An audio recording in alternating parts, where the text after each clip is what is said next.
Darius Garland did not play, and the Pacers outscored the Cavs by 30 points from three, with TJ McConnell knocking down as many shots from behind the arc as Donovan Mitchell with one, who in combination with Ty Jerome attempted 50 of Cleveland's 98 field goal attempts. If ever there was a such thing as a must-win game one, this was it. In the end, thanks to what was a shot-making extravaganza, the Pacers ultimately edged out the Cavs with shot quality despite losing out in shot quantity. Here to discuss the strategy of how the Pacers very figuratively and literally passed by the Cavs in game one is once again my favorite front-running freelancer, Samson Folk. So we are still undefeated in games that I write on. However, this was my first wrong prediction. I thought the Pacers were going to lose this game. And as they kept upping the ante as a shot-making conglomerate, I think once Nemhard hit that sidestep 29-footer, I was like, oh, okay, I think this will just be that game. And it became increasingly important because the Pacers probably won't have this level of shot making again. However, it's a race to 4, and you got 25% of the way there because you got this crazy out-of-body shooting experience. And they're a good shooting team. They're a great offensive team. You get to win some games like this. As someone who's in the Pacers' rooting interest, it feels after this game like they stole one.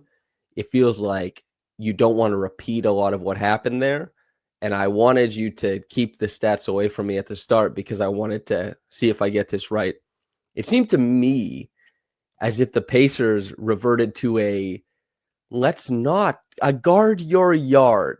Is that right? Like that, watching it and watching Donovan Mitchell get middle and Ty Jerome get middle and just watching the non-existent battle for the nail, I was like, whoa, does that come off correct to you? I mean, it's interesting because, like, just to give people the numbers on the three-point shooting, the Pacers overperformed their shot quality by 26%, and the Cavs underperformed their shot quality by 13%. So yes, there is some variance here, but that feels like it's underselling exactly what was going on because of what you just said. So to add some context, and I would really like to know from the Pacers' perspective, because it seemed as though they anticipated that Darius Garland was going to play on their side.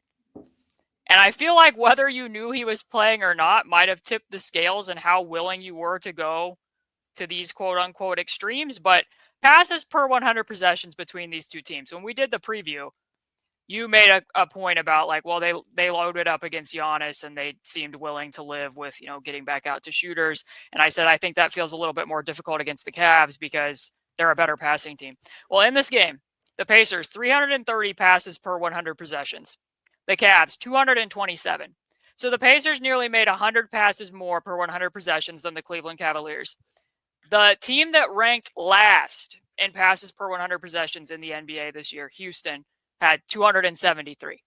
So the Cavs were below the lowest team in the NBA by almost 50 passes per 100 in this game, and significantly lower than their own average. So that leads me to think, okay, where else should I look then? The Pacers, 17 closeouts in this game. That's the third lowest amount of closeouts in a game of any team in any game this season. A total of 17. So that then, when we're piecing all of this together and I rewatched all of the film, they also only showed help on 67% of the drives that the Cavs had. And the lowest team in help rate was the Orlando Magic this year with 68%. So the Pacers helped lower than any team this season. They barely closed out, and the Cavs had very few passes. So as you said, it's Ty Jerome and Donovan Mitchell combining to take 50 shots, and the Pacers basically being like, let's stay home on the shooters. Those will at least be contested shots. It's what the defensive scheme effectively was for the first half of last year. It was the guard your yard scheme. We're not going to show a lot of help, particularly in the half court. Dial back what we're doing. We'll give up those drives. They gave up 70 points in the paint. But when you outscore your opponent by 30 points from three, and you're going to strip some of that lyricism out of the offense, hence the low rate of closeouts, hence the low rate of help. Wow. Those stats are nuts. It's usually you get one extreme. They got 3 extremes. This was the polarity of this game. Wow. Okay, so I'm glad that I was picking up on something correctly. How do you feel? I don't like. Do you want to talk about how it worked in this game? Do you want to talk about where it goes from here? Like, so I watched that game. We noticed these things. I don't. I don't know if I want that to be the norm going forward. I'll be honest. Like, how do you feel? But did that seem sustainable to you? I think it would depend on about some of the availability and what change and Yeah. approach Donovan and Jerome have. So, like, to do a callback to our preview pod and to show people how this looked different in practice, I had pointed out that anytime during the regular season that the Cavs cutting scheme, when the ball handler moves toward the two-player side of the court, meaning the wing and the corner are filled, is that the player in the corner would cut from the dunker and then the player at the wing would drift into that corner to really attack how heavy the Pacers' nail presence was. In this game, they basically stripped that nail presence back. So Obi is high. Ben's not doing anything. Like, he's sticking with Dean Wade. Pascal's already in the paint. And then Donovan Mitchell, it's a late switch between TJ and Obi, with Obi playing at the 5, and Donovan Mitchell's just getting all the way downhill. Whereas in the regular season games, they were more so wanting to put up a wall at the nail, force that pass out, and then they were giving up some uncontested three-pointers to role players sliding along the arc. Again, second half, in this case, Ben Shepherd at the point of attack, he actually does cut off the drive, but you can see that Bennedict Mathurin is not up there. Pascal went with the cutter. Bennedict Mathurin drifted with the shooter. Ty Jerome misses a contested pull-up shot. The only time that this was different that I noticed is when Tyrese was on ball, Nemhard was still at the nail, and then they did kind of make that rotation that you and I talked about where Bennedict Mathurin then goes up from the corner in a shorter closeout. Mm-hmm. He ended up getting a foul, but otherwise, they were mainly keeping that person back at the shooter. And to point out, like, yes, they only had 17 closeouts, but here's a big stat for you. 68% of Cleveland's three-pointers were heavily contested. Only 47% of the Pacers' threes were heavily contested. During the regular season for Cleveland, 50% of their threes were heavily contested. So the Pacers were getting, like, you don't really affect three-point percentage as a defense, but you can affect the location of the shots, you can affect who's taking the shots, and you can affect the shot volume. So they were giving, like, when it's more pull-ups for the players with the ball in their hands, and yes, Donovan Mitchell going 1 of 11, there's some variance there, but they definitely were tilting who was taking the shots, and it was different from what they did during those, especially the 2 games of consequence. If Darius Garland is going to miss a handful of games in this series and Donovan Mitchell is going to be outperformed as a pull-up shooter by Andrew Nemhard, I love the Pacers' chances. Also, man, the defense, I thought Nemhard, was great all game. It's a very tough position to be in. But also, there's a... Oh, okay. It was great all game. And this allows me to do a shameless plug, because while they weren't sending help on the drives, they were relying on Andrew Nemhard to twice within the first quarter pull the chair and get his defender off balance out of double actions. This is going to be a little bit smaller because Rick was giving an in-game interview. But same thing again. Like, you're not going to see people really pinching in on any of this. They were just relying on Andrew Nemhard. Pascal comes off the corner a bit with a stunt. But just to point out, if people like that and like nerdy articles and want nerdy t-shirts, these are available. But yes, continue. So I thought Nemhard was great. I thought there's a reason. Well, it's the shot making to some degree. He was 5 of 6 from 3. He was, I think, the team leader in plus minus. He and Pascal, I thought, over the game as a whole, were the 2 best defenders. However, Nemhard, I'm glad we got that plug in. But there's another guard on the roster who got closed out the game and also was quietly quite good. Perhaps that stay-at-home thing for Tyrese was actually quite strong. Allowed him to use his length and his sense to put out fires or to provide contests. But 3 straight possessions where he's getting like a stock or a stop towards the end of the game, I couldn't believe it. It was the Pacers got a lot of stuff in this. There's a lot of outlier things happening. Yeah, I think that this was Tyrese's best defensive game that I've ever watched him play. I mean, and I've highlighted little things throughout the time where I'm like, yes, like these inverted screening actions with AJ Green are kind of crazy for me, but in the shadows and what he was doing against the Milwaukee Bucks was considerably better than what you would have seen a year ago. But in this game, that's almost like a continuation of what you're talking about, right? So in the first half, they were using, which I wrote an article about midway through the second half of the season when I asked, like, how much double trouble are they going to be willing to do with Tyrese? Are they going to be using more show coverage again at the risk of like exhausting Tyrese by going, 30 feet from the basket with the show?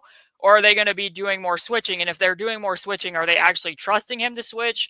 Or are they shrinking the floor, and how much of the context is being considered for who else is out on the court with him?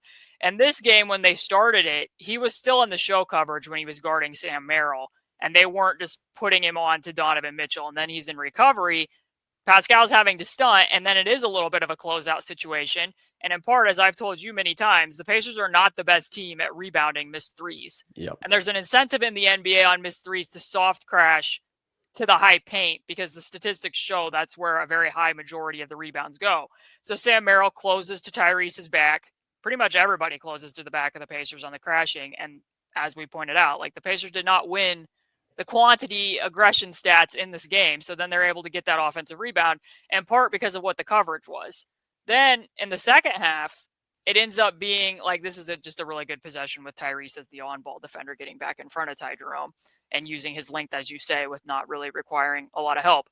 But Nesmith tries to chase over, and they kind of have Tyrese in a drop at times while he's guarding Max Strus. But they also were just, it's not a show anymore. They're just flat out switching him out into space, and then the people are staying home. So this was really challenging him to do his job. And as you said, like, we talk about teams getting kills with 3 defensive stops in a row. Tyrese literally did that on his own. Yeah. Like, this is just him switching out and them getting those shots, which I think part of this too is when we're talking about the impact of the defensive scheme on the Cavaliers, is when Ty Jerome and Donovan Mitchell are combining for 50 shots. What are your legs like at the end of the fourth quarter when that much of the playmaking responsibility is on you and you've only made 227 passes per 100 possessions? By comparison to the Pacers, who are really, really moving the basketball. And Tyrese at the forefront of that as well. 22 points, 13 assists, 1 turnover, 9 of 15 from the field. And he had those possessions at the end of the game. This has been, for Tyrese, who accomplishes so much in like the quiet parts of being a point guard, and the gears don't make noise because they're seamlessly interchanging and moving the clock hand around. Like, that is so much of what Tyrese Haliburton provides. And the last couple of games, closing out the Bucks, and this game, loud stuff as well. So I think he's just been, he's been really sublime. 4 stocks, 3 blocks on the ticker there. That's the thing, is you can't turn your nose up at any of this. Like, will we get another game like this? I doubt it. I really highly doubt it. But do I think like the shooting percentages will swing and suddenly it's the Pacers getting killed? I don't think that's the case either. But you just can't turn your nose up at it. You just got to take a unique game with unique performances, put it in your back pocket, and look to solve some of the weaknesses that you are seeing, that you beat. But maybe you won't beat them as emphatically going forward. We'll see, man. Nuts game. Like, no, I don't know how to sum it up or make sense of it, quite frankly. I really do want to consider the quote unquote, to a degree, like Ponzi scheme of this defense, though, and everything that we just talked about, and whether or not this really is something that they can do again in game 2 and try, depending upon, like I said, if Garland is out, I might feel okay with it again, especially if Jerome and Donovan Mitchell are going to be as score first as what they ended up being. Though in part why they were score first is because the Pacers were staying home on the shooters. The passing outlets weren't as readily available as they were during the regular season. I kind of wanted to know, so I looked up, because let's be honest, the transition defense could have been a bit better from the Pacers. And it wasn't even so much the transition. When they were up 12 in the third quarter, and then the Cavs wiped that lead with, their patented third quarter Cavalanche in about, what was it, like less than 4 minutes. The transition defense was harmed because the Pacers had like a stretch where the offense was not good. It was like Tyrese taking a 11-foot lefty floater on the left side of the basket, and then it was like TJ live ball turnover, Pascal Siakam double dribble, and then the Cavs were just getting downhill. It was like 0 pass Donovan Mitchell drives all the way to the rim, leading to free throw attempts. So I was like, well, maybe some of what they were getting in the paint, when we say they have 70 points in the paint, was majority transition, but like only 9 of the 60 shots in the paint, according to Genius Sports, which was formerly Second Spectrum, came in transition, which they define transition as pushes off of live ball turnovers, missed field goals, or field goals made without a timeout when the action is moving towards the basket when the defense isn't set. Second Spectrum changed their name to Genius Sports. Yeah. A little presumptuous. Synergy changed theirs to Sport Trader, I think, too. So we gotta keep all these names straight. Wait, Sport Trader or is it Sport Radar? Oh, is that what it is? I don't know. It might be one of those. Sport I Radar. don't know. Sorry. Oh, I have to. This is my, because obviously what has come out in the wash is that I was not correct about Whoa. It's not fun for me to say this publicly, but I think it's come out in the wash that way. I need this Sport Trader Radar thing. I'm probably confident that that's probably what it was. I don't know how to read, I think, is the issue. So the transition frequency did not, like cleaning the glass, I suspect they're pulling it from Genius Sports, or I assume they had everybody it at tracks transition and fast break points differently. Like the NBA's, really? Oh yes, like the NBA's fast break points, I think, are calculated if they come in the first 8 seconds of the shot clock, which I don't normally think that. I think that there can still be transition attempts that come later than the first 8 seconds of the shot clock, as long as you're moving toward the basket while the defense isn't set. I would categorize that as transition, but I think most of this gets calculated differently. I don't know the exact marking definitions from the other advanced stat sites, but I don't even know. I assumed cleaning the glass was like scraping from somewhere rather than doing it themselves. Well, regardless, there's none of the trackers seem to think there was that much transition going on, I guess is the thing. But it seemed like the pace started to be very one way with the Cavs and very slow for the Pacers. And then did Blake text you Cavalanche? Because he texted me Cavalanche. I was wondering. No, he texted me something before the game, but no, I didn't hear from him. Okay. Anyway, transition. Yeah, because I mean, not a lot. Like 9 of the 60 shots in the paint came in transition for the Cavs. So really, a lot of this was still going on in the half court. So it just leads me to ask. Like I said, I can't decide if this was like a really clever move once Darius Garland was ruled out, betting on Mitchell and Ty Jerome to be score first, and at the risk of giving up the paint points. And hopefully, I think you're looking moving forward that your aggression stats in terms of what they were doing on the offensive glass and some of their own live turnovers get better. Or if it's like, no, this absolutely only worked because the Pacers shot the lights out of the ball and it's not at all sustainable to be trying the guard your yard scheme again against this team. However, I think the strength of what the Cavs did during the regular season was largely based in a lot of cases, similarly to the Pacers, the lyricism of the offense. And by doing what they did strip a lot of that out. The ball was not moving as much, in part because of what the Pacers were doing. That's why I said I don't think you can entirely chalk this up solely to shot variance, because the defensive schemes impacted what types of shots were being taken and who was taking them. There's also like the Pacers, if they don't want to just be, we made shots in the half court, they're pretty sloppy in transition relative to themselves, I thought, on their own offense. There's stuff they can clean up there too. If you start looking at like the macro, look at the points per possession in quadrants, trying to figure out how do we score against this Cavs team, that's something they clean up. Do you want to focus on Ty Jerome and kind of like the other side of the court? This is another piece of it too, because I've in my outline I've titled this "All Roads Lead to Attacking Jerome," because you and I talked about this with Evan, where I was like, we were the three of us. I mean, it wasn't necessarily a debate, but I was like, I don't think that Ty Jerome is that much worse of a defender than Sam Merrill. I think he are that much better of a defender than Sam Merrill. I correct myself. I don't think that the drop-off is that different, where the value of making him do things on defense isn't worth it to you. Again, for what happened at the end of the fourth quarter, which is in part, like, Tyrese deserves credit, but when you're requiring that much of two individuals and you're also making them work defensively, some of this comes out in your favor. So to look at the film, and it wasn't just directly calling people up into action. Oh, this is the typical 1-4 flat that they close with TJ pretty much unilaterally at the end of first and third quarters. And if you watch Nemhard, this is why it was telling to me, because normally the 1-4 flat would have somebody at the right block, and that person's going to be the go screener for TJ's to open up that gap for TJ to drive into. Nemhard's literally pointing at TJ being like, you're being guarded by Jerome, just guard and just go into the open space, and then telling Obi to go into the short corner. So he's just driving Ty. Obi relocates under the basket. And like, while they don't necessarily get anything directly out of that, Ben does make the three. They are in fact making him do something. And again, you're looking at it right here where it's like, okay, Ty Jerome's guarding Aaron Nesmith. Well, we're going to bring him off this pin down. And then, oh, we didn't get anything there. Well, now he's guarding Obi. So we're going to go into split action and set that screen so that TJ's back against Ty Jerome. And now he's going to drive it.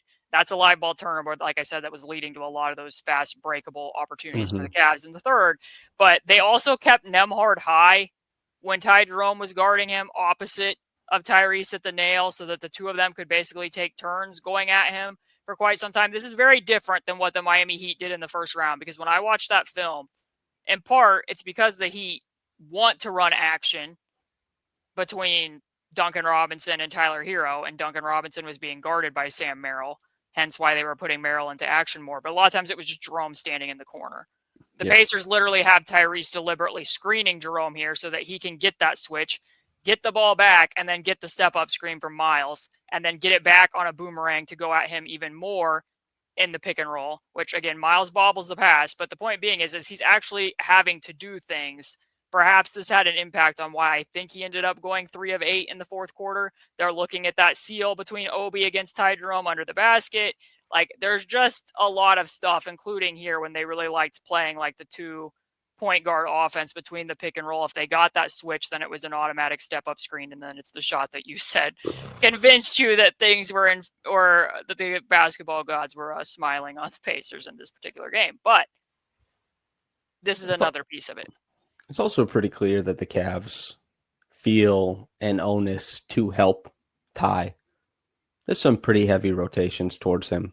There's definitely at least 2 possessions there that were turnovers that would have been layups, or at least one guaranteed layup, maybe a dunk for Obi, but also just like close proximity shots with good looks at the rim if guys had just held onto the ball.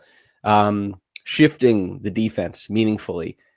There's fruit on this tree. I don't think it's all been plucked yet. I think there's definitely room to keep looking at this, and especially if you're getting the outcome on the other side. Because while Donovan Mitchell's 1 for 11, I think is not exactly reflective of Donovan Mitchell. I thought this Ty Jerome shooting performance, as like 65% true shooting guy that he is, I think that this is a real possibility that they can continue, maybe not at 21 points per game or 20, but they can continue to get this type of efficiency out of him if this is their game plan for him.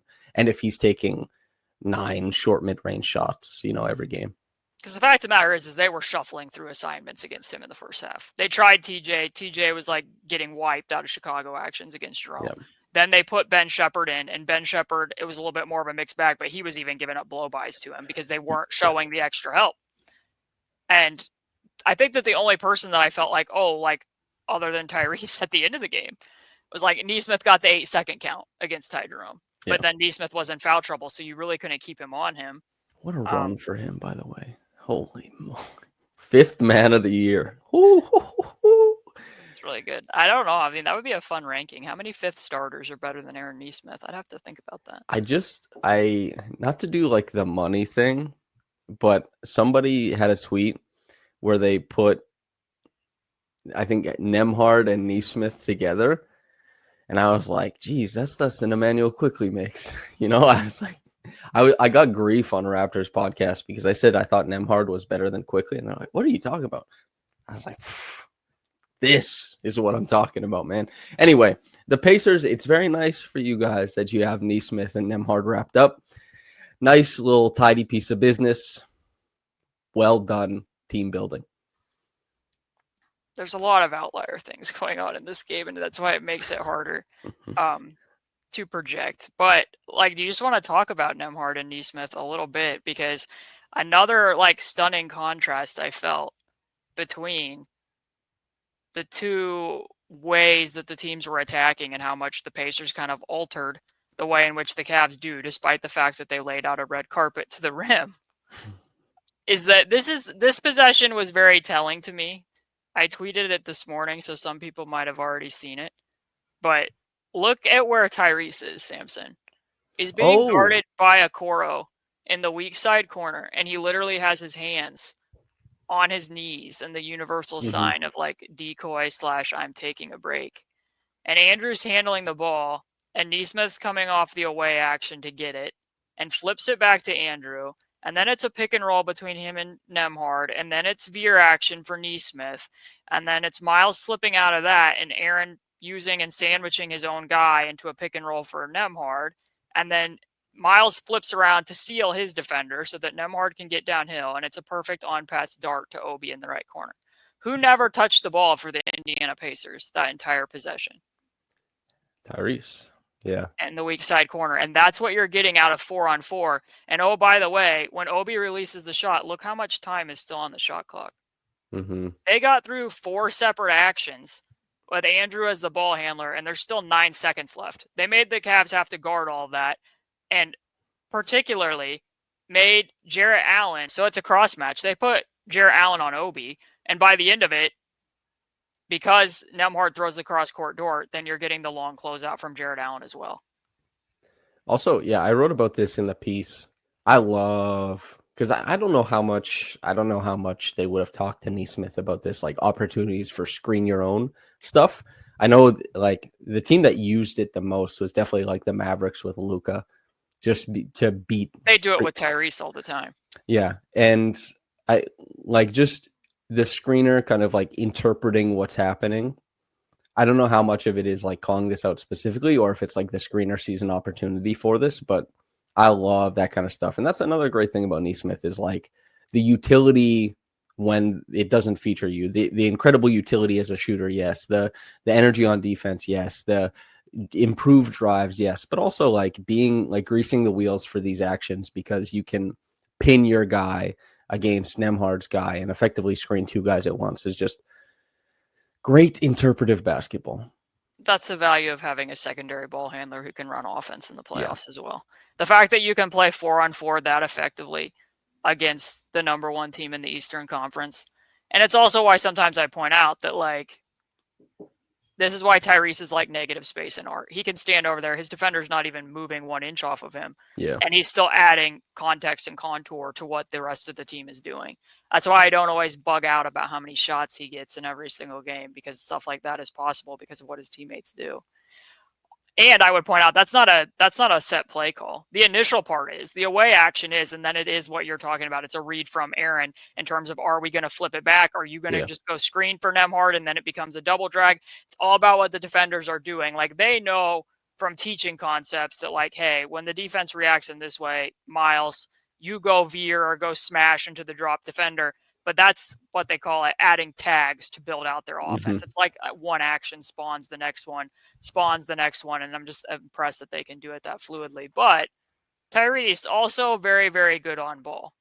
And I know that we've done segments on him against switches against the Bucks, but during the preview, I said this is going to be a little bit different because Jarrett and Evan Mobley have been better switching out to Tyrese in the past than what Giannis and Brook Lopez likely were in the prior series. And I questioned, like, how much are you really going to want to get Jarrett Allen on a switch or Evan Mobley on a switch outside against Tyrese, despite the fact that he might hold them in space and create some of those 4-on-4 opportunities behind it. I was like, you might want to move around that, position them in the corners more so than doing that. And as it turns out, they were very highly effective with Tyrese as the ball handler against switches. 1.636 points per possession when the Cavs switched out to Tyrese in this game. So you're not going to necessarily be completely familiar with this, but I wanted to clip it together because I don't know if people are going to remember, but Tyrese's first game against the Pacers was against the Cleveland Cavaliers after he got traded. And after that one game, I had 3 major takeaways after I had seen him play one game for the Pacers. I was like, this guy wants to play fast. He's practically jumping out of his skin for inbound passes. And who's going to bend to who? Will it be Rick bending to Tyrese's play style, or will it be Tyrese blending to the more play calling style that Rick had come to be known for in Dallas? I think we all know what the answer to that one became. I was very convinced that Tyrese was the best point guard I had seen play for the Pacers after one game. And thirdly, they got to the fourth quarter and JB Bickerstaff exclusively went to switching everything with Jarrett Allen and Evan Mobley. And it was what you and I talked about in a preview pod that I did with you over at Raptors Republic, where I was like, there's some stuff here against switches that he's going to have to figure out. Because it was, spinning tires in the perimeter. It was getting off the ball. It was not really wanting to do anything with that. So to give people a rundown of what you can see from him in the changes from then to now. So one of the favorite things that Tyrese likes to do against switches since he was traded to the Pacers that you and I have talked about is he fakes the righty sidestep 3 to draw the big's body to him, and then he gets off the ball. So when Jarrett Allen's close to him, he gets off of it and then throws it directly to Nemhard so that he can attack into that step-up screen, and this is the play that we already looked at when he made the 3. Different. Here is Tyrese in his first game for the Indiana Pacers getting the switch against Evan Mobley. Difference in time on the clock, 4.4 seconds. He does this, and like, oh, by the way, it's not Andrew Nemhard standing next to him. It's O'Shea Brissett and Dwayne Washington Jr. And now Dwayne Washington Jr. is having to throw up a shot with like 2 seconds left on the clock. And it was like he wanted no part of that against Mobley. Likewise, this is from last year in the game that they played against the Cavs when it was pretty evident to me that Tyrese's athleticism wasn't there toward the back end of the season after he tried to come back from the re-aggravation of the hamstring injury. So he drives Jarrett Allen off that like kind of semi-ghost screen from Pascal. Darius Garland there in the strong side corner, notably all the way off of Andrew Nemhard, who now like I guess just never misses 3-point shots anymore.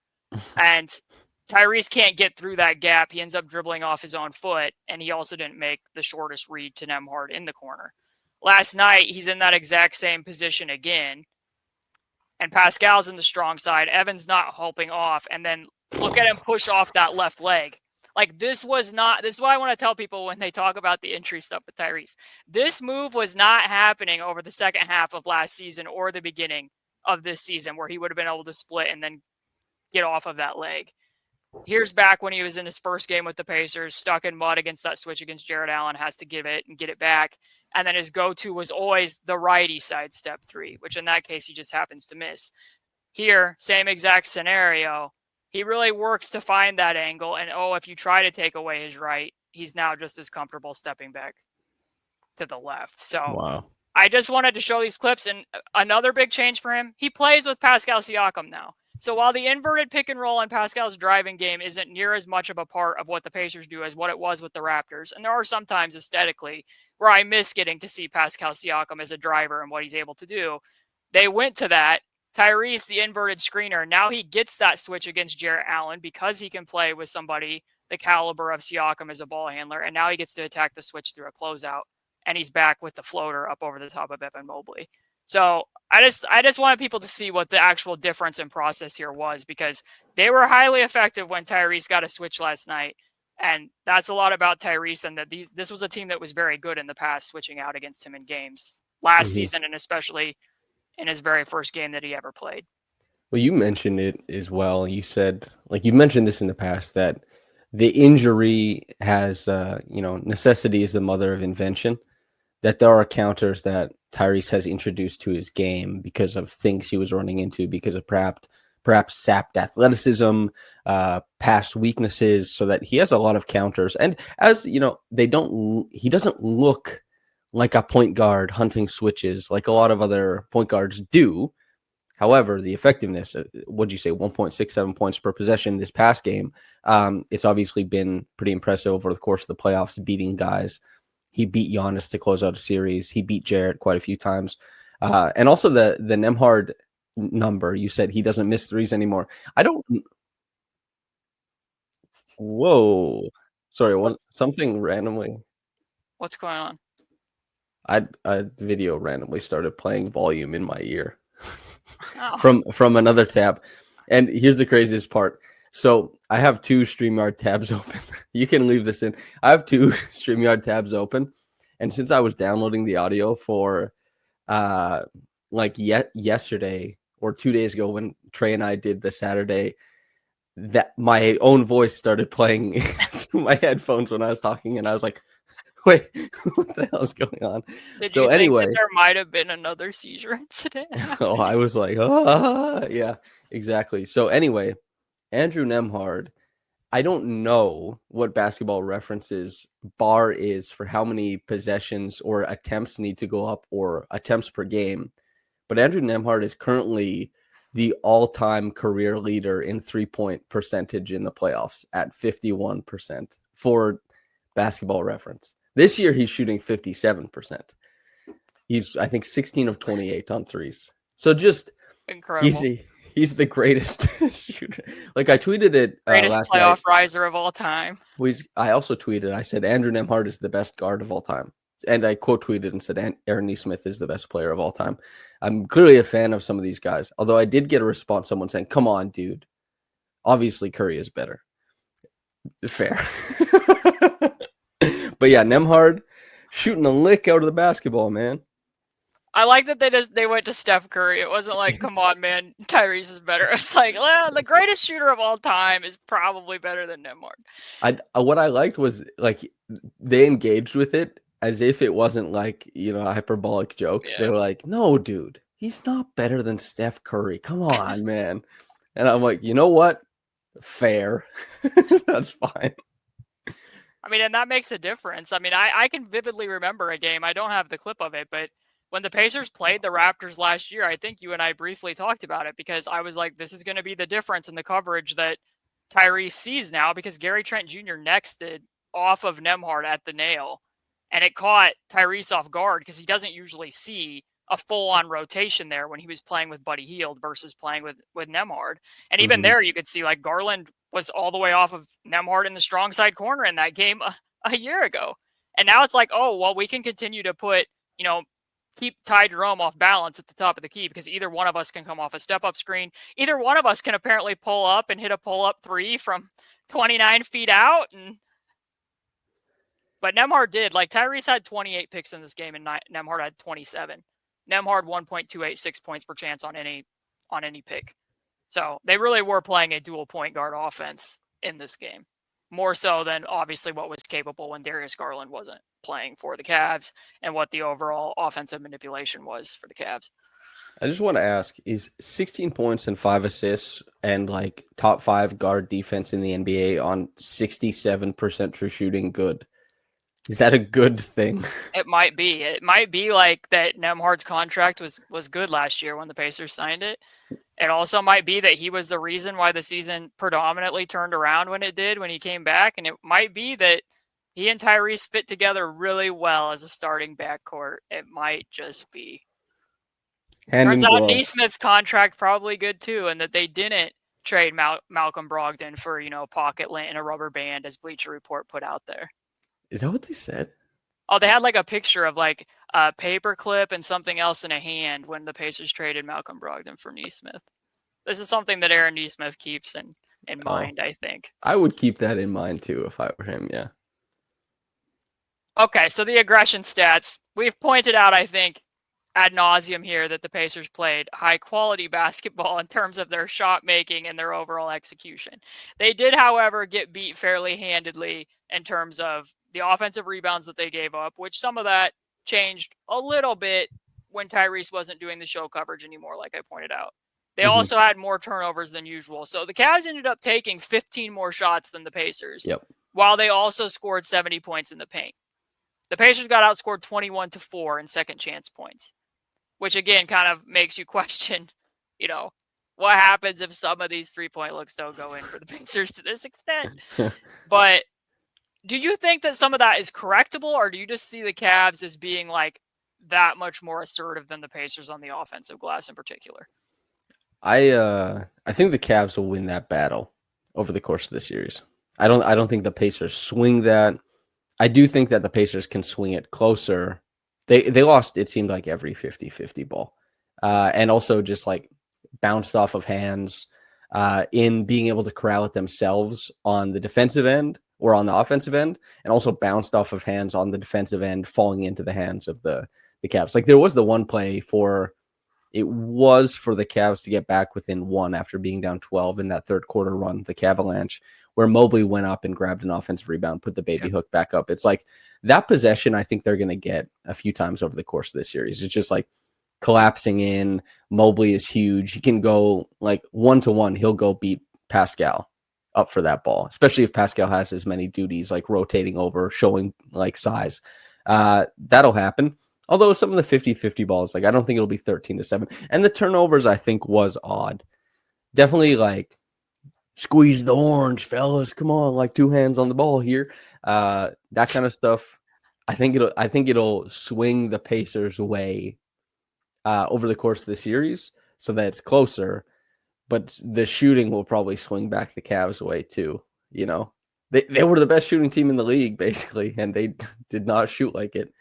But yeah, They did that's where I'm change at. some of the types of shots, the threes that they got. That's why I Yeah. can't get a strong feel for this. And it does bring up an interesting question of whether as a team throughout a series you prefer to dial up the pressure or dial it back. Because right now they're in a position where it's like, okay, well, we can dial it back up to what we were more normally doing if we need to. Because like I said, I think if Darius Garland was playing, Garland is so creative making passes under the basket to Yes. manipulate the defense in particular. So if they had been giving up drives as readily as they were, and Garland's getting into the teeth of the defense, even if you are staying home at the perimeter, I don't think that that would have worked in their favor as to the degree that it did.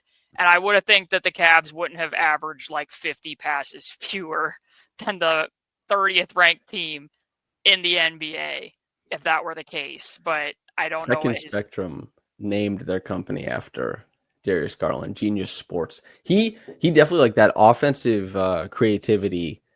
His reads are not rote. Yeah. Like sometimes rote reads are just like you've accumulated such an advantage. The rote read is an easy one. You get to like Ty Jerome gets to lob Mobley or something like that, right? Or Sam Merrill gets to lob Mobley. But Garland is the one who he just takes something that he makes the passes all the time that the viewer doesn't see, even with the benefit of the bird's eye view, and he sees it at court level. And the Cavs really missed that. I know there's like lots of stats that Ty Jerome was a killer and Ty Jerome was like extremely effective and the Cavs defense was much better with Garland off than on. And there's stuff like that. But the sheer imagination Garland and shot making he brings to the court, and I think he's an underrated defender for what it's worth. All of that is a huge piece of the puzzle. And obviously Rick thinks so. Obviously Kenny thinks so. And obviously we think so. It's a huge, the series hangs in that balance a little bit. I think with regards to the aggression stat portion of this, like not to specifically call out one person, but in the sense of like why I anticipate that this will get better is that this was not Miles Turner's best showing. And you and I, when we kind of compared these two matchups, I was like, I like the Cleveland side of the bracket better because I was like, at the very least, I think it's going to be easier for Miles to stay on the court. So like this particular stretch, and this isn't going to be hard hitting analysis, but when you're watching and it's like, okay, here's Pascal, it's like switching 4-5 is going to be a little bit harder against the Cleveland Cavaliers than when you're switching 4-5 against Giannis. And it's just a wide open door to the basket when you're trying to do some of those switches. And then like, I don't really understand how Sam Merrill's getting a rebound over Miles in that situation. And then you're really just going back. This is less than 3 minutes into the second half after you've been through halftime. The shot goes up, and then Miles gets out-rebounded by Evan Mobley in nearly the same scenario. And then it's an empty side pick and roll, and he's not in position, and it's a dunk for Mobley. Like, there was intermittent strings of those types of sequences where it's like, I would like to think that will get better, but not that Miles is an elite rebounder, but I don't really think he should be getting pushed off his spot by Sam Merrill for a potential offensive rebounding opportunity. Like, I didn't check what the Pacers' conversion rate on rebounding opportunities was, but my eye test tells me it was not good, at least when Miles was on the court. And he was not the only person that was a part of this. It's applied to other people, but I think for the Cavs, I don't remember how many of the offensive rebounds were actually Mobley and Allen's, but a lot of it was coming down to, like you said, some of it was 50-50 balls and long rebounds as well. But I suspect that Miles will level up from what we just witnessed. I don't think it's going to be quite like that, because there were games in the Bucks series where he didn't have a big box score game. But I was like, look at the hustle here. And look, he's managing to stay on the court, even though it's a small ball game. Here, the Cavs are playing bigger. And I was like, okay, well, he had 10 rebounds, but he also missed a lot of like fairly easy rebounding opportunities. And then there was some defensive stuff that like makes you question, like, well, was this the deliberate scheme or was their actual scheme just executed that poorly? Like in terms of guarding 2 versus 2. Box score wise, he comes away with, I think, 11 rebounds and 5 stocks in this game.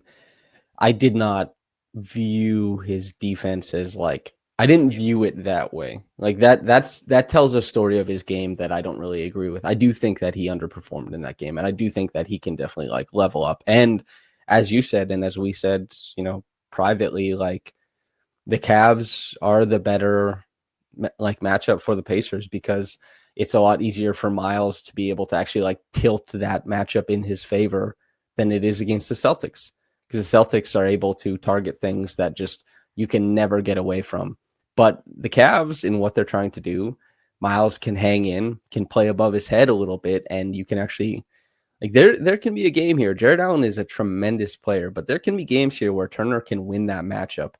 And against the totality of the Celtics, I don't think that would be there. I think he'd just be put out of sorts so repeatedly. And Pascal can play better too. I thought Pascal was quite good defensively. Maybe I'm wrong about that, but he helped them a lot in the early going when the Cavs and the Pacers were both like, we'd like to see the other power forward do stuff. And Pascal gave them that step ahead at the start, but then his shots got really difficult. His shots got really difficult in this game, and they weren't exactly sure how to get him the easy looks, and that's what it was. Shot making fell off a little bit. Tough, long bin rangers over Jared Allen. He got the pump fake on the one, but then he missed the layup afterwards. It's just, it can get better. Their front court can perform better than it did last game, in a win even. Yeah, the beginning portion of the game really was it the prove it game between Pascal and Evan Mobley. Well, these were the topics that I had prepared. It appears that we're not going to have an hour and 30-minute podcast today, unless you have other things that you noticed and wanted to discuss. It's we're noticing a lot of the same things. The defense was the biggest, like, because there's only so you brought up, what is it called? Like, I think Joe called it the Nebraska play, like with all the ongoings and Tyrese in the court. Nomenclature, naming conventions are different everywhere. But like 4 different actions, it's like, wow, look at what they're doing offensively. Look at this interpretive read from Miles, and then Aaron, look at this live dribble pass from Nemhard. But also some of it is like Nemhard is sidestepping for a 3. Tyrese is stepping back for a 3. Tyrese is pumping, stepping through, scooping, and it's just like shot making. And you and I can't talk about that forever. We can make clips for a minute, and defensively, it's like, what the hell? Okay, this worked. But yeah, this is a shorter podcast because some of this stuff is inexplicable because it's against type. It becomes explicable if they repeat it.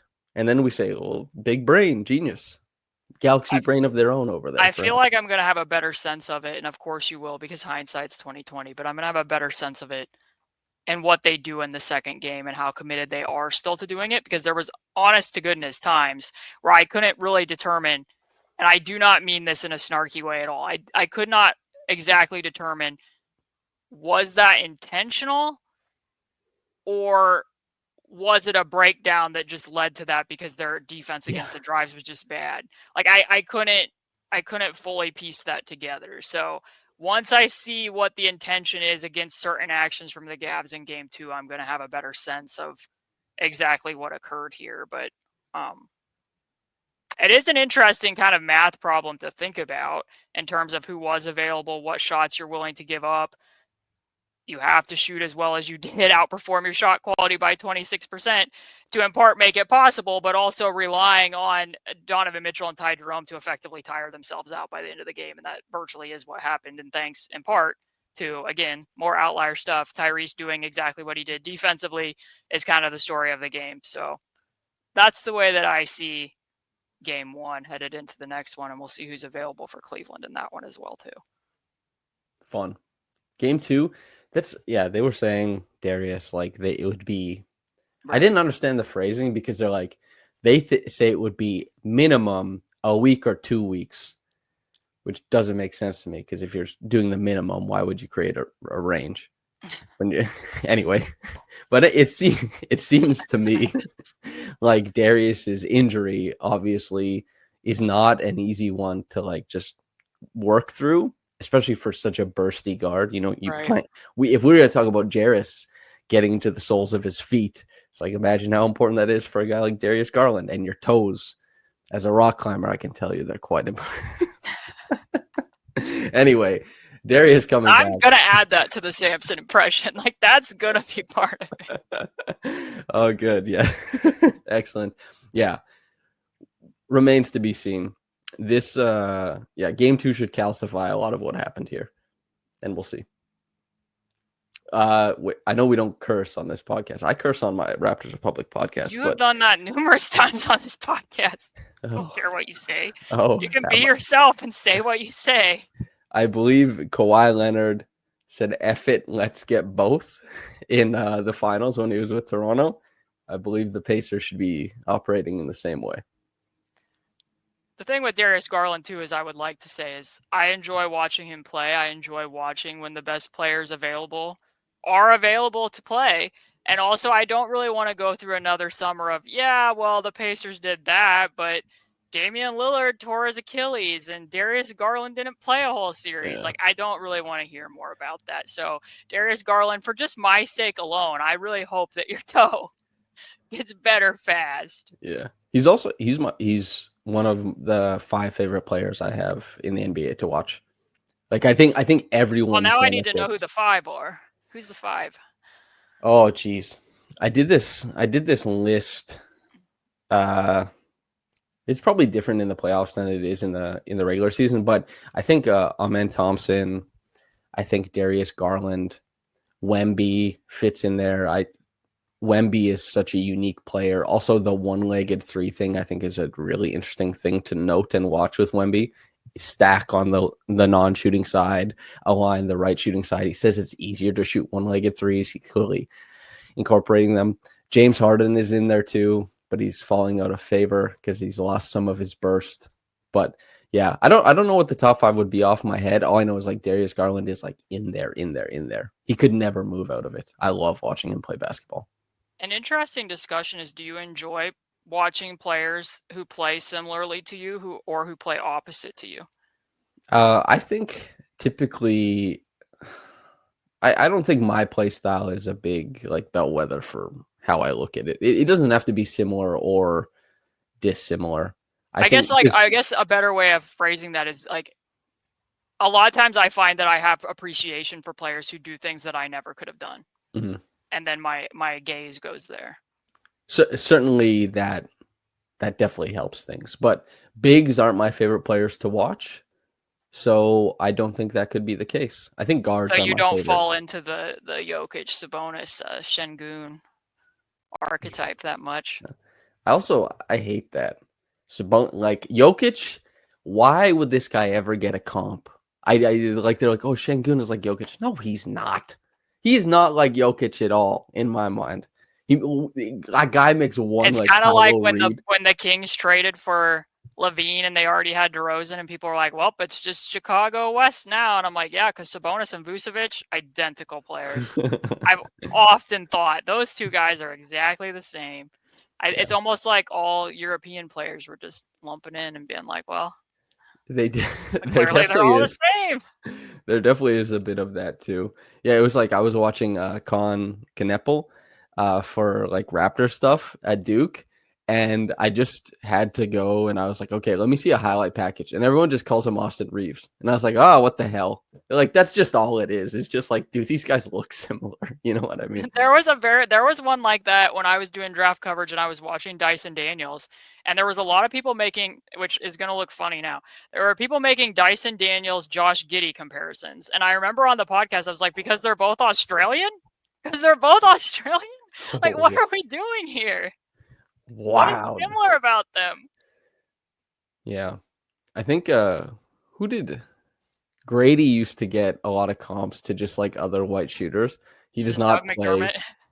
Yeah, I'm pretty sure he got. But like Grady, it's so funny because Grady plays out a triple threat so much. Grady plays like Carmelo Anthony sometimes. Like, you know what I mean? Like, Grady loves triple threat, and he's great out of triple threat. It's probably like his number one NBA skill, I think. Although you have to finish plays out of it more often. But yeah, his footwork is great. A stutter rip to a lefty step back 3 at Kansas, and I was like, okay, now I'm enamored.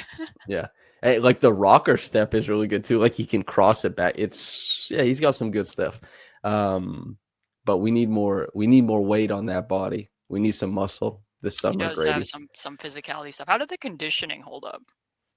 Was it better given how much he was having to run around the court this year? He hit a wall.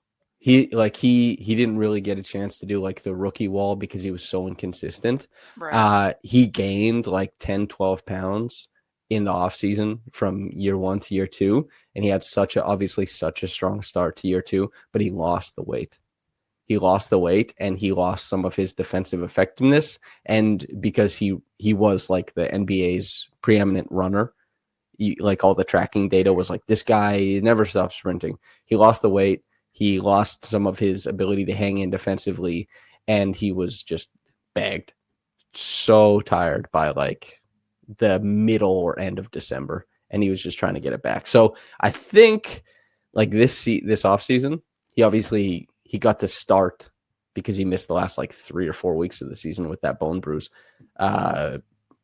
He should come back, I think. I'm a firm believer in his game, but he does have to put on weight. I don't see a way around it if he doesn't. The responsibility for him, like the movement is valuable, but the responsibility for him to bend and reshape the defense as much as what was required, because you didn't have any people that were really motivating the defense at the point of attack, should be lessened as well. But I guess I don't really think Raptors Twitter cares to hear my takes about the Raptors, good, bad, or otherwise. So, and the what's funny is I literally say nice things about these players a lot of time. I had a thread about Grady at the beginning of the season, appreciating his game, and now I've just become known as a Raptors hater, I guess. I don't know. You're not supposed to have nuance. Like I have gone against Raptors consensus repeatedly, quite often. But if the analysis is just going to be like what happened with Scotty, and that you just like you reflexively say like he got doubled, that's why. It's like, okay, you don't want to hear anything then. You just Do you want to know what one of my least favorite like generalizations is like looking at the box score, like for Scotty or for Tyrese. They're both kind of good examples in this way. Being like, well, Scotty had 30 shots tonight. He was more aggressive, and that's the difference. It's like, okay, what type of defense were they playing against Scotty tonight? And is that why he got 30 shots tonight? Like, well, Tyrese only had 4 shots tonight. He wasn't aggressive at all. Like, this can't be the case. I'm like, okay, well, in some cases, you're correct. Like, there's definitely moments where Tyrese can, we pointed him out. I have never said I don't want Tyrese to drive the basketball. And a lot of times he does drive the basketball. What happens at the end of the drive, there's some variance with that. But, like, why did he only have 4 shots? Is a more interesting question than being like, it's the level of aggressiveness, and that's the only motivating factor. Like, that is a factor among many. It is not the only one, and that's not the sole reason why Scotty would go from having 15 shots one night to 30 the next night. Like, very frustrating for me. I got some grief there because Scotty is a very online player, and Matt Bonner said he had no bag, and then Scotty had like a 32 or 33 point game against Philly, and then called him out, was like, I saw a clip on Instagram of Matt Bonner saying I don't have a bag, so I thought I'd show that. Was Embiid just sitting and drop the whole game? It was drop coverage, yes. Like, this is what I was saying, is like, yeah, because he doesn't have to beat anybody's hip. He doesn't have to. You don't need a bag. You're getting a screen and walking downhill, and he's a good player, an athletic specimen, and he has good touch. It's like, yeah, he's gonna do something with this, but then he finishes the season scoring 16.8 points per game. Then it's like, why are you chatting shit to Matt Bonner for one game? I don't know. Anyway, just defense is really important. It informs things, On a side note that has nothing to do with any of that, I need to know if you. Oh, I just cursed. I just realized. So I said, like, what do you think I'm doing? Like, beeping these out? Like, I've not been monitoring the cursing on the podcast in the least. Why do you think I'm censorship? I don't. I was just in my head. I was like, have I cursed here? But obviously I have. My grandma, she would she would say Jacassie. She'd go, oh, sugar. That's what she'd say instead of. I wonder if that's from our Middle American backgrounds. Could be. I mean, I don't curse on this podcast, but I don't control what other people do on the podcast. I curse. I'm a cursor. It's definitely part of the vernacular. I'm aware. I always wonder how you're so good at turning it on and off. Because I feel as though if that was like my regular speaking, I would have a hard time not regularly doing that when I was on a podcast. Yeah, I think. How do you keep this in check? I'm curious. I think a lot about what I'm gonna say.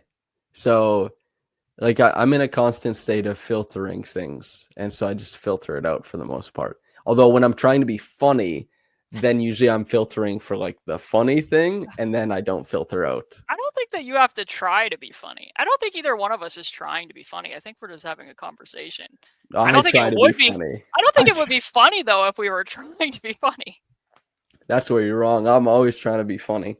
That's like but I also the filter when you were talking about Andrew Nemhard. Do you know how much I contemplated in my head, like thinking about like, do I make the Andrew Nemhard feels players' bodies line again? You know what I mean? Like, do I bring it back up? And I was like, you know what? I'm gonna leave it. There was a lot of editing on the last podcast that I Yes. had to do to get it to like a normal length. And my sister on the flight home or on her travels back watched. She's been just picking the timestamps for the banter. I guess you were correct. People do like the banter.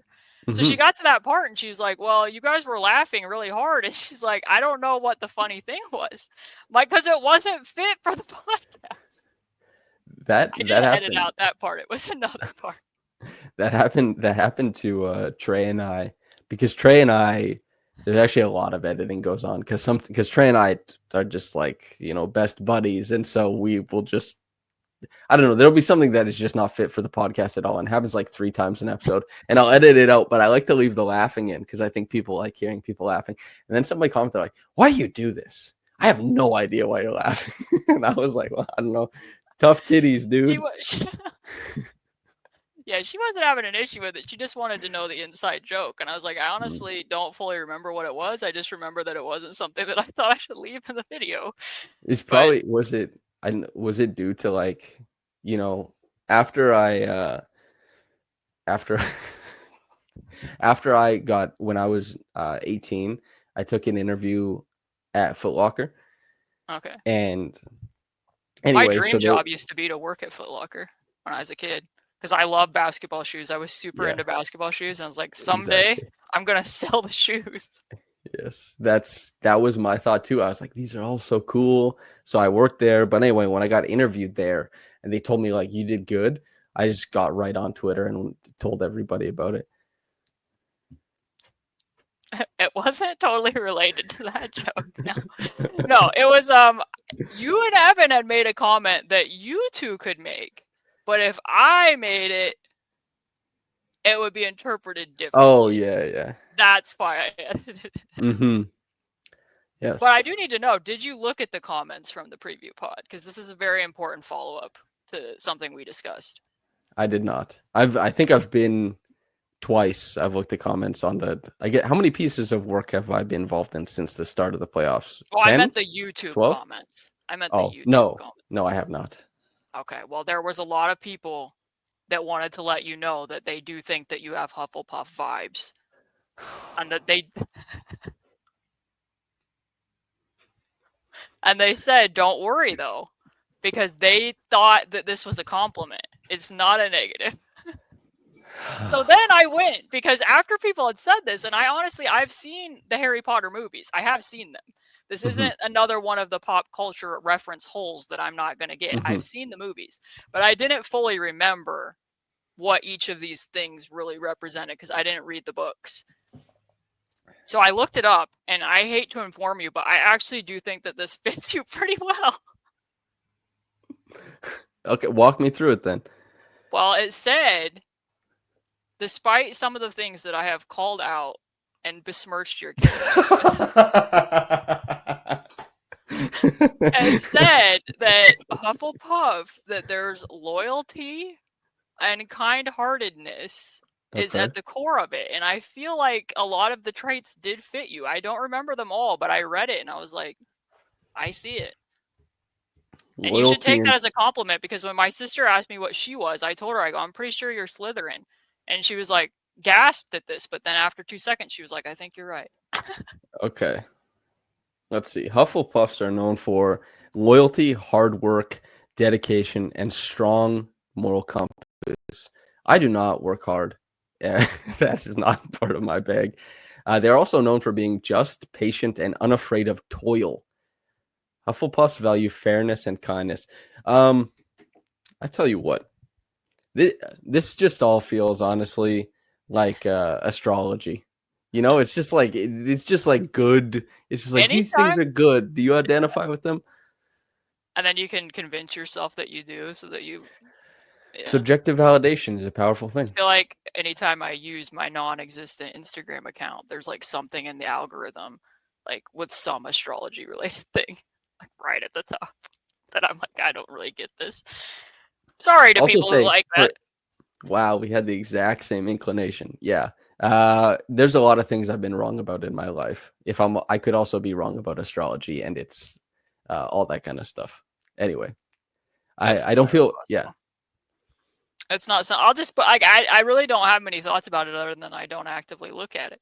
But I Wait, did so what want are you? What are you? If I'm Hufflepuff, are you Ravenclaw? well, look it up. I don't know. I didn't look myself up because nobody confirmed or said what I was. They were all just interested in what you were because you took offense at it.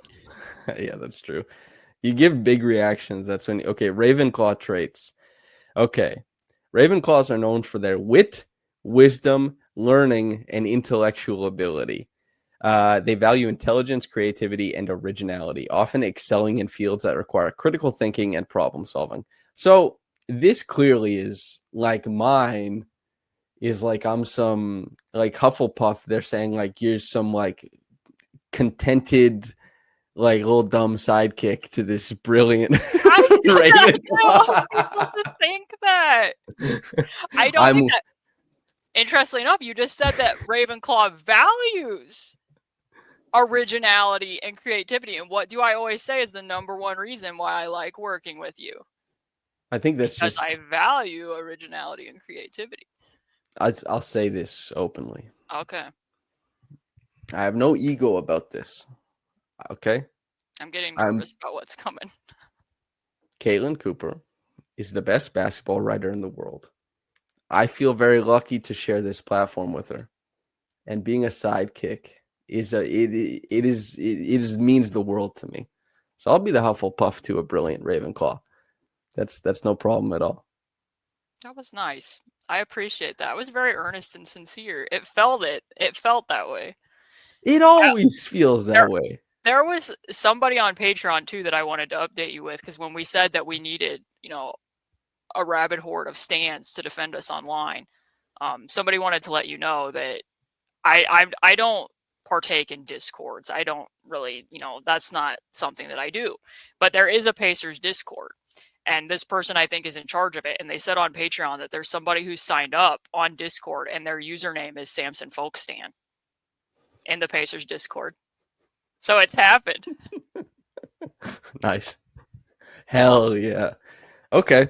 We need an army of those, and then we can Just have you them. wait. Pretty soon there's going to be threads like Samson Folk is the best basketball analyst, and then like it'll start out nice, and then after like 70 comments it'll start getting mean and picking apart like every aspect of you, and then Samson Folk Stan is going to get in there and be like, no, that's not true, and then they're going to defend your honor.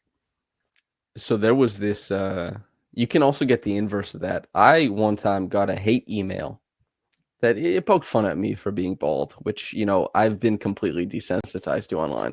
However, it did give me it was like a kiss or a punch with a kiss at the end of it. He was like, the only reason people read your work is because you're handsome. I was like, oh, hell yeah, dude. Do they look at a picture of you while they're reading it? I don't know. But I was like, I tweeted this out. The email got, I was like, did you just call me handsome, dude? Thank you. That's how I So felt. the only reason people were subscribing to Raptors Republic is because women had crushes on you. That's the reason. I'm all right with it. I have often thought to myself, while I read this article, I'm going to look at a photo of the author. It scrolls down on the side toggle alongside, just so you can remind yourself. Makes it a more enjoyable reading experience. Yeah. I feel like it was a real missed opportunity that the name should have been Sam Stan Folk. That could confuse people though, because people look at my name spelled here or when you spell it, and they still constantly put a P in the middle of it. Happens all the time. There is a lot of unnecessary P's in the middle, just as if there's also unnecessary Y's in my name.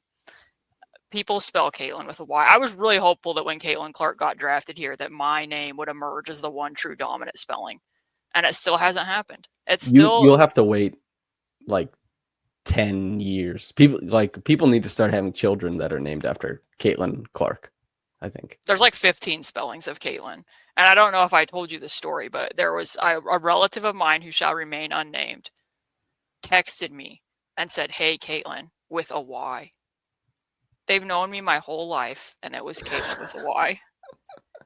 And I don't like it. Like, no offense. If there's any Caitlins with a Y's listening, I apologize, but your spelling, I don't like the aesthetic look of it. Like, there's just a random Y hanging below the line and then an N afterwards. Oh, you like so you, on principle, probably don't like Y's.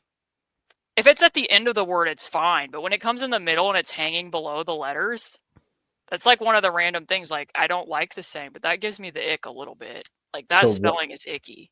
Riley, Riley, rather than Ryley. Yes. Yeah. So only as a bookend. Yeah. Okay.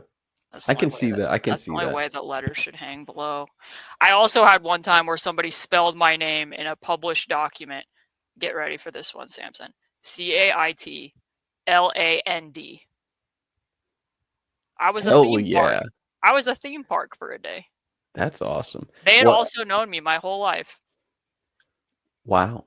What do you think of changing up, so my middle name, right, is it's my family's name. My dad and I both have that middle name to carry on because and I like it. My great grandpa had 3 daughters. And he still wanted the name to go on.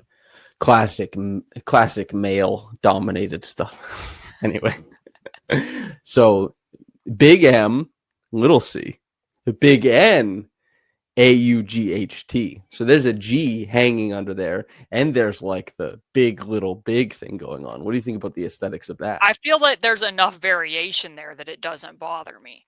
There's enough variation that the peaks and valleys are acceptable, but when it's just Caitlin and there's one Y hanging below, no. Okay. No. Noted. My apologies to all the Caitlins who feel disaffected by this conversation. I don't apologize. You should change your name to C-A-I-T-L-I-N because I'm tired of people misspelling my name. So there's too many spelling variations. There's even like C-A-T-E-L-I-N and C-A-I-T-L-A-N. And there's lots of K's too. And that's part of the problem. Like, sorry, sister who wishes to remain anonymous. I'm not going to say your name, but my sister's name starts with a K. So people assume because she's older that my family was doing let's name all of our kids with the same initial. So then they assume that my name starts with a K, and that's your fault, sister. My sister, because my mom, Lee is in my mom's name, Leigh, like that.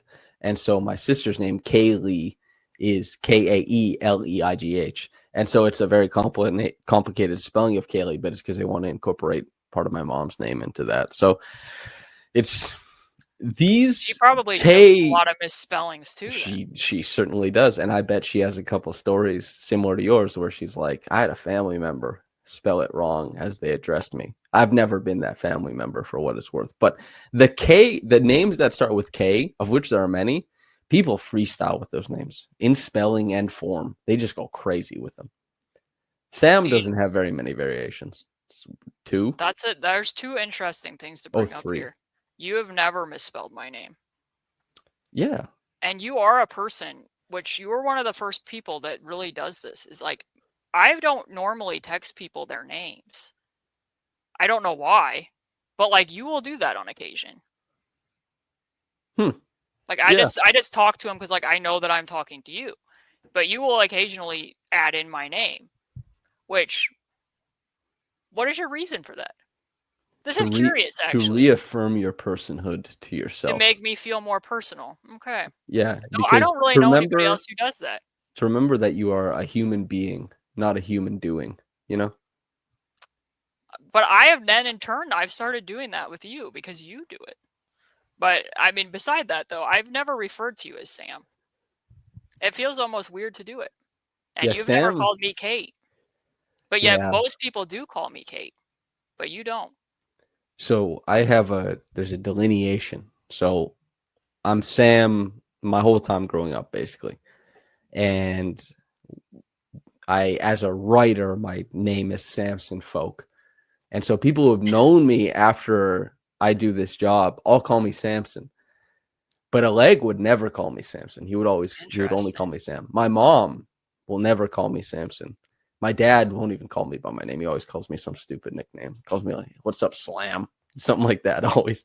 And so there's a real delineation from the time I'm like 0 to 22, I'm Sam. And then afterwards, everybody who's known me calls me Samson.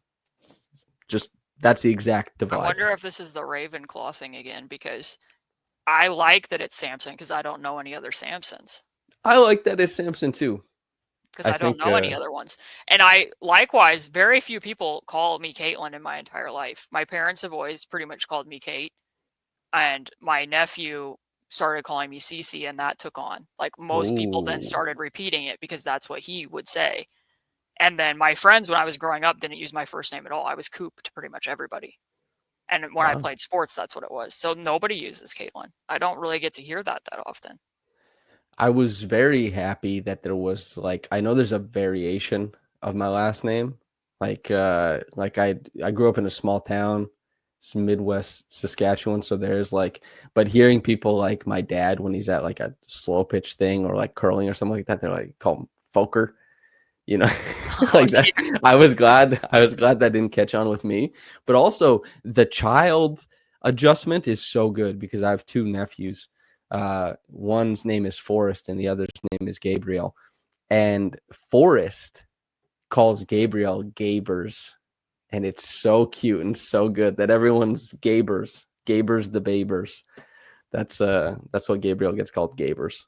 He's a cute little guy. My name, Cece, was one of the first things that my nephew could say. And we were actually in a pool and I got out because I was going to go inside and he yelled out from the pool, Cece. It was a great moment.